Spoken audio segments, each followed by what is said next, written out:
വെക്കേഷന് നാട്ടിൽ വരുമ്പോൾ നിർബന്ധമായിട്ടും ചെയ്യുന്ന 3 കാര്യങ്ങളുണ്ട്. അതിലൊന്നാമത്തെ കാര്യമാണ് പുഴയിൽ പോയി കുളിക്കുക എന്നുള്ളത്. 2ഉം 3ഉം ഞാൻ വഴിയെ പറയാം. അങ്ങനെ വൈകുന്നേരമായപ്പോൾ പുഴയിലേക്ക് വിട്ടു.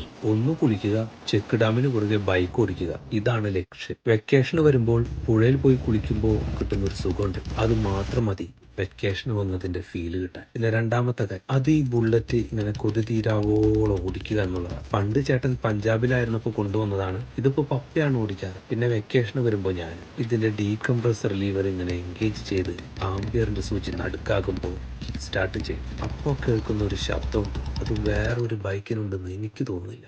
അങ്ങനെ അവസാനം പുഴയിലെത്തിയപ്പോഴാണ് ഒരു കാര്യം മനസ്സിലായത്. വെള്ളം കൂടുതലായത് കാരണം പുഴയിൽ ഇറങ്ങല് നിരോധിച്ചിരിക്കുകയാണ്.